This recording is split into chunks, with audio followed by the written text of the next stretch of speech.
Halo, saya Denny dari Milos Records Bali.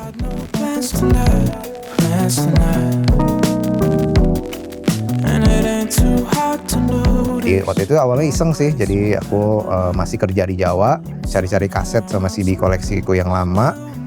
Aku set up online store, ya namanya Milos Records.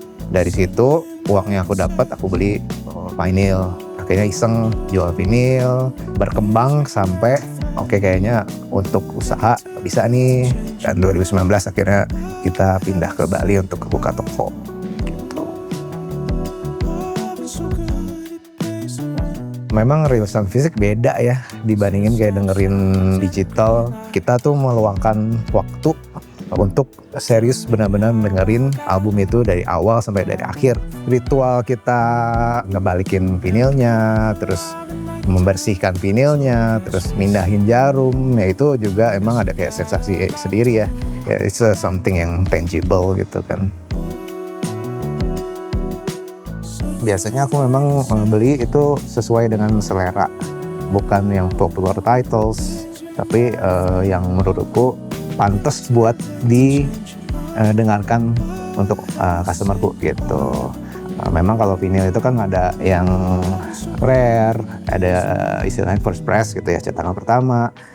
Terus juga ada yang limited edition, ada yang color. Kalau sebagai kolektor, sesuatu yang ya semacam itu lah ya, kebanggaan atau kayak harus punya gitu kan. Teman-teman banyak yang bilang, kenapa lu nggak buka di Jakarta sih? Gitu. Cuma kalau aku lihat Jakarta tuh sudah banyak toko fisik yang jual vinil. Nah di Bali ini sebenarnya belum terlalu banyak, dan yang menarik itu orang-orang yang ada di sini, perpaduan dari lokal dan turis dari berbagai negara, itu sih yang menarik sih menurutku, dan jadi kayak melting pot dalam hal culture and music gitu.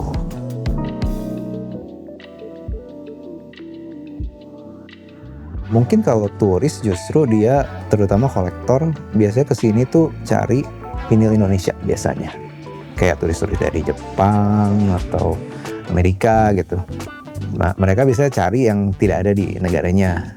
Mungkin yang vinyl Indonesia lama tahun 70-an. Nah kalau yang lokal justru biasanya carinya yang western ya, yang kayak rilisan baru, musik-musik yang mungkin populer di western gitu. Kalau menurutku digital dan analog or fisik itu mereka complement each other ya. Aku juga meskipun koleksi atau jual vinil, tetap ada saat dimana dengerin digital. Kayak misalnya saat mobile, atau misalnya saat dimana tidak ada akses untuk mendengarkan vinil. Tapi beda aja sih, kalau vinil ada sensasi kita bisa pegang vinilnya, mengapresiasi artworknya, terus melihat liriknya. Karena kan ada beberapa artis yang mengeluarkan album itu, it was meant to be heard from first until last gitu kan. Sementara kalau kita digital kan kadang dengerin terus next gitu kan. Jadi the art is not there gitu.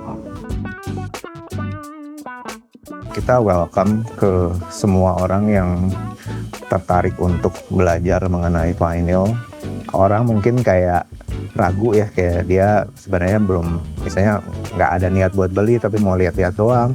Nah kita sebenarnya kayak welcome ke semua orang. Kita juga mengedukasi mengenai apa sih vinyl itu, bagaimana sih cara mendengarkannya, gimana cara ngerawatnya, terus apa bedanya dengan dengerin mungkin di CD atau kaset. Alasan punya toko offline itu adalah bukan cuma menjual. Iya memang menjual itu perlu, tapi membuat orang datang dan mendapatkan ilmu, atau misalnya dia cuma ada musik ini toh, terus gue seneng nih sama musik ini, dan dia pulang dari toko dan dia mendapatkan informasi baru, itu sih udah cukup banget sih buat gue gitu. Jadi kalau di Bali sendiri sekarang tuh kayak udah mulai masuk ke restoran yang dia putar vinil, atau pioneer DJs yang sekarang banyak main di berbagai tempat, mulai dari bar atau restoran, festival music, itu juga ada pioneer DJ. Kita kan terakhir-akhir ini mulai ada bikin kolaborasi, misalnya launching merchandise dengan produk lokal Bali, contohnya sama Hanaka. Mungkin lebih ke situ sih ya, jadi kayak masuk ke culture di luar musik tapi yang masih kreatif scene di Bali gitu ya. Aku senang kalau misalnya ada orang yang datang dan menemukan orang yang memiliki minat sama ya. We are like nerds gitu ya in music, dan di luar sana tuh mungkin susah untuk menemukan orang yang bisa diajak ngobrol. Dan dari pengalamanku selama beberapa tahun buka toko, itu seru sih, kayak misalnya ada customer regularsku datang dan dia ketemu misalnya ada random people lagi di sini dan akhirnya mereka ngobrol dan berteman. Terus juga makanya aku juga sekarang kan lagi banyak bikin event, ada mungkin DJ set atau live performance. Di situ juga mungkin orang bisa not just buy vinyl tapi experience sesuatu di luar itu sih gitu ya. Jadi ya memang nggak cuma dikonsumsi tapi di experience bersama. Dari awal kita mulai dan sampai sekarang itu banyak sekali perubahannya, mulai dari koleksi yang kita punya, terus juga sekarang kita evolving into not just a store, kita ada kafenya. Kita juga mulai bikin live session gitu, dan juga tiap hari itu berbeda sih gitu, yang menarik dari sini gitu. Tergantung ya, kalau misalnya dia cuma kotor atau misalnya ada debu, itu kita bisa bersihin sendiri.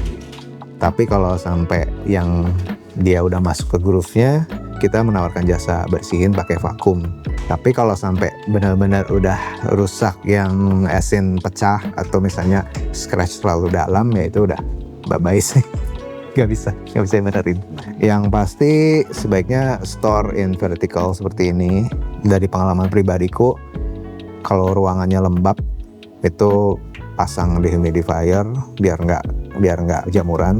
Terus hindari terkena sinar matahari langsung.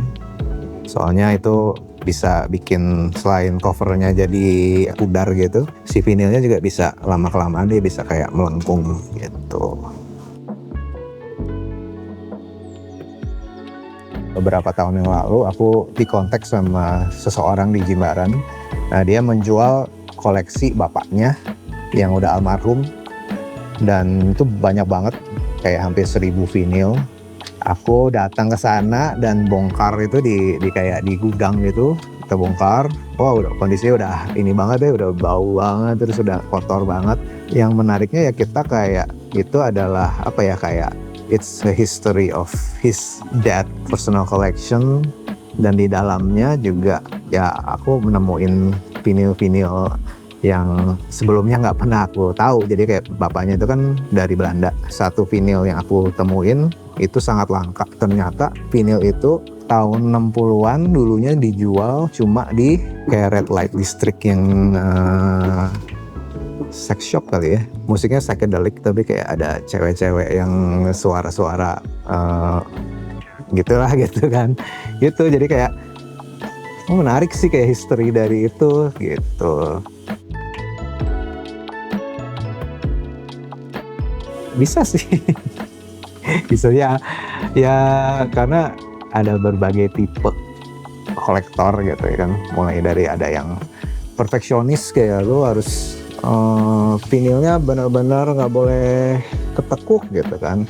Ada yang dia kompletis gitu, kayak gua ngefans satu artis dan gua harus punya semua diskografinya mulai dari album sampai single. Ada yang kayak satu album punya berbagai rilisan dari negara macam-macam gitu kan. Tuh, terus juga mungkin dari genre-nya kan kita bisa inilah ya, bisa kayak tahu gitu orangnya seperti apa gitu.